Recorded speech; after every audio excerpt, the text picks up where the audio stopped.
গাজীপুরে হুতাপাড়ায় জাতীয় নাগরিক পার্টির নেতা হাসনাত আবদুল্লাহর গাড়িবহরে হামলার ঘটনায় দায়ের করা মামলাকে মিথ্যা ও সাজানো দাবি করে মানববন্ধনে উত্তাল হয়ে উঠেছে গাজীপুর সদর উপজেলার এলাকাবাসী ও ছাত্র সমাজ।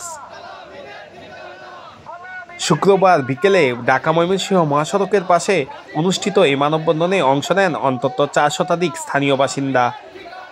তারা অভিযোগ করেন, মামলার বাদী খন্দকার আলামিন একজন চিহ্নিত চাঁদাবাজ ও মাদকসেবী, যিনি প্রশাসনের ছত্রছায়ায় বিভিন্ন ধরনের অপরাধ কার্যক্রমে লিপ্ত হয়েছেন।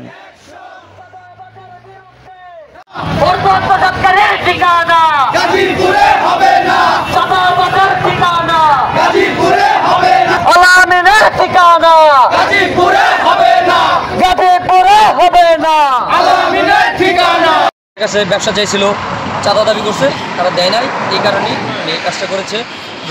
সাংবাদিক ভাই আপনারা আছেন, আপনাদের কাছে আমরা অনুরোধ জানাচ্ছি যেন এটা সবার মাঝে পৌঁছে যায় এবং ভবিষ্যতে যেন কেউ চাঁদাবাজি করতে গেলে কিংবা সে যদি কারো কাছে চাঁদা দাবি করে তাকে যেন সেখানে উপযুক্ত শাস্তি দেওয়া এবং প্রশাসনের দৃষ্টি আকর্ষণ করি যেন প্রশাসনের দ্রুত একটা পদক্ষেপ নেয়। বক্তারা দাবি করেন, আলামিনের বিরুদ্ধে মুখ খুললেই মামলা, আর তাতেই শুরু হয় চাঁদাবাজি ও ভয়ভীতি।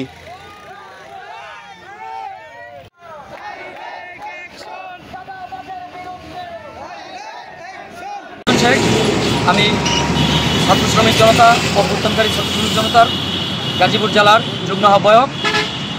বিগত এই আমাদের হাসনাত ভাইয়ের উপর গাজীপুরে যে হামলাটা হয়, এর প্রেক্ষিতে এই যে মামলাটা হয় গাজীপুরে, এই মামলার বাদী হচ্ছে আলামিন খন্দকার। এবং ধরেন এই মামলাটা হওয়ার সময় যখন তারা বাদী খুঁজতেছিল কে বাদী হবে, তখন কেউ আসলে ওইরকম বাদী পাইতেছিল না যে কে বাদী হবে, কারণ কেউ তো আসলে জানে না বিশেষ করে কে তার উপর হামলা করেছে। তখন আলামিন খন্দকার স্বপ্রণোদিত হয়ে সে এই মামলার বাদী হয় এবং আমাদের এলাকায় কিছু গণ্যমান্য ব্যক্তি আছে যারা কখনো আওয়ামী লীগের সাথে তাদের সংশ্লিষ্টতা ছিল না, সে তাদের নামে এই মামলার মধ্যে তাদের নাম ঢুকায় দেয়। তো এরপরে তাদেরকে হয়রানি করা শুরু করে এবং চাঁদা চাওয়া শুরু করে যে আমাকে টাকা দেন, আমি আপনার মামলায় জামিনটা করাই দিব। কিন্তু আসলে আমরা ইতিমধ্যে খবর পেয়েছি সে 16 জনকে এই মামলায় জামিন করিয়েছে। জামিন করানোর পর তাদের কাছ থেকে প্রায় 22 লক্ষ টাকা তাদের কাছ থেকে নেওয়া হয়েছে।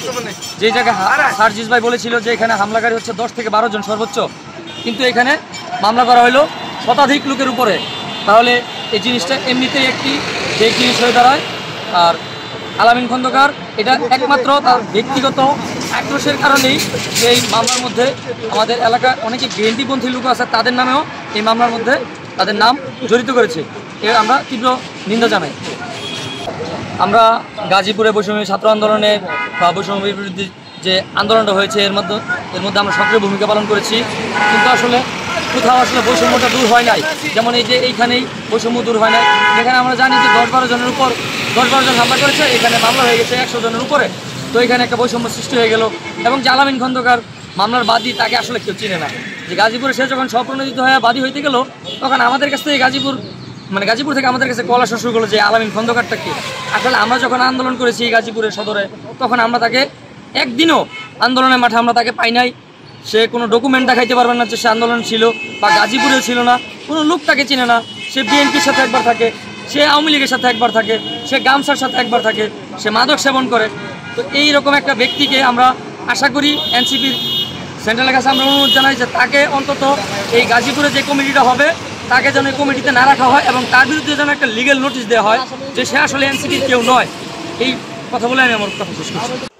ঘটনার তদন্ত ও মিথ্যা মামলা প্রত্যাহারের দাবিতে আন্দোলন অব্যাহত রাখার ঘোষণা দিয়েছেন তারা।